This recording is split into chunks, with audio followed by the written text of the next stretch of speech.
নিজকে এছিএছ বিষয়া বুলি পৰিচয় দি ভাল পোৱা অপৰ্ণা শৰ্মাৰ কুকীৰ্তি মহামান্য আদালততো অপৰ্ণা শৰ্মাই কলে মিছা কথা আদালতক অন্ধকাৰত ৰাখি নিজৰ বিষয়ে দিলে মিছা তথ্য নিজকে এছিএছ বিষয়া বুলি দেখুৱাই ললে জামিন কোনো এছিএছ বিষয়া নহয় অপৰ্ণা শৰ্মা দায়িত্বত থকাও নাই পশ্চিম নলবাৰী ৰাজচক্ৰ বিষয়াৰ কাৰ্যালয়ৰ মিছাৰ ভাণ্ডাৰ অপৰ্ণা শৰ্মাই এনজিঅ'ৰ পৰা লুটিলে লাখে লাখে টকা পুনৰ চৰ্চাত নিলম্বিত চক্ৰ বিষয়া অপৰ্ণা শৰ্মা নিজৰ দায়িত্ব ভালদৰে পালন কৰিব নোৱাৰি নিলম্বিত হৈ থকা নলবাৰীৰ চক্ৰ বিষয়া অপৰ্ণা শৰ্মা নিজকে এছিএছ বিষয়া হিচাপে ভুৱা পৰিচয় দি ভাল পোৱা অপৰ্ণা শৰ্মাৰ কুকীৰ্তি ফাদিল দায়িত্বত থকা সময়ৰেই কলংকিত এক অধ্যায় অপৰ্ণা শৰ্মাৰ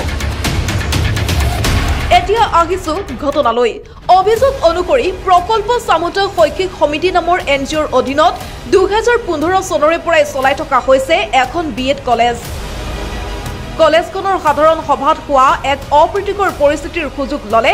অপৰ্ণা শৰ্মাই সমগ্ৰ বিষয়টোত অনাধিকাৰ প্ৰৱেশ কৰি নিজৰ হাতলৈ নিলে সংস্থাটোৰ সকলো নথিপত্ৰৰ লগতে বেংকৰো নথিপত্ৰ ইয়াৰ পিছতেই এখন নতুন সমিতি গঠন কৰি সংস্থাটোৰ পৰা উলিয়াই নিলে লাখ লাখ টকা প্ৰায় 85 লাখ টকা উলিয়াই নিয়াৰ গুৰুতৰ অভিযোগ অপৰ্ণা শৰ্মাৰ বিৰুদ্ধে অভিযোগ উত্থাপন কৰিলে সংস্থাটোৰ সচিব প্ৰমোদ চন্দ্ৰ দত্তই ঘটনা সন্দৰ্ভত বেলজৰ আৰক্ষী থানাত অপৰ্ণা শৰ্মাৰ লগতে কলেজৰ অধ্যক্ষৰ বিৰুদ্ধে দাখিল কৰিলে এজাহাৰ আমাৰ প্ৰজেক্ট ক্ষমতা এটা এনজিঅ' হয় এই এনজিঅ'টোৰ অধীনত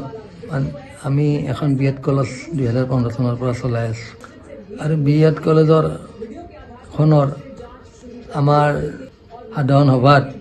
কিছু অপ্ৰীতিকৰ পৰিস্থিতিৰ সৃষ্টি হৈছিল বৰ গুৰুতৰ বুলি আমি ভবা নাই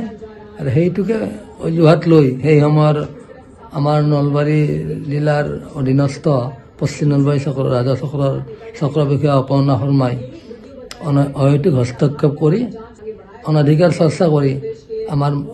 মাজত সোমাই আমাৰ পৰা সকলো তথ্য পাতি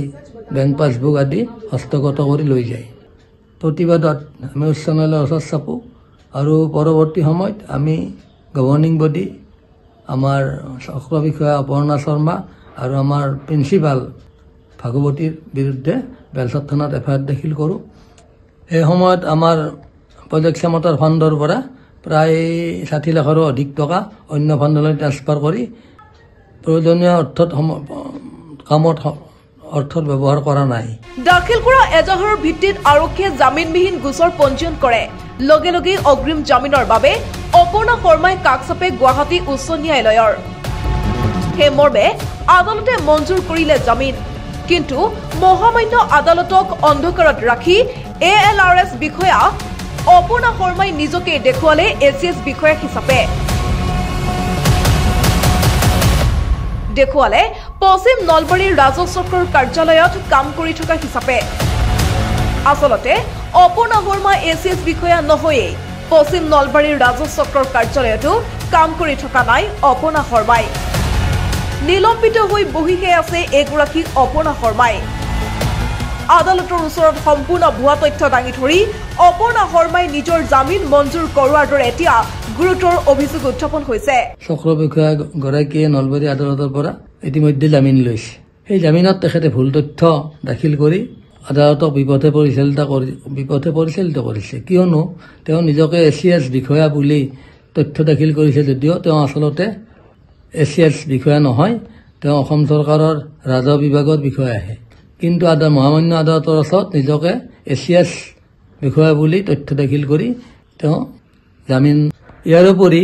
তেওঁ নিজকে পশ্চিম নলবাৰী চক্ৰৰ ৰাজহ চক্ৰ বিষয়া বুলি যদিও কৈছে, সেই সময়ত তেওঁ আচলতে নিলম্বিত হৈ আছিল। গতিকে নিলম্বিত চক্ৰ বিষয়াগৰাকীয়ে নিজকে পশ্চিম নলবাৰী ৰাজহ চক্ৰ বিষয়া বুলি আদালতত ভুৱা তথ্য দাখিল কৰিছে। ইয়াৰ পিছতেই অপৰ্ণা শৰ্মাই বিচাৰে ঢাকি ৰখা মুখাখন খুলিবৰ বাবে সাজু হৈ পৰিছে সংস্থাটো। আদালতত দাখিল কৰিব অপৰ্ণা শৰ্মাৰ সকলো ভুৱা তথ্য। আমি প্ৰজেক্ট ক্ষমতা এই ক্ষেত্ৰত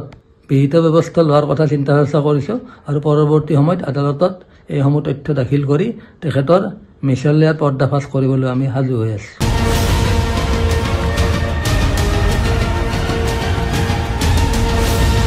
ব্যুৰো ৰিপৰ্ট, প্ৰতিবিম্ব লাইভ।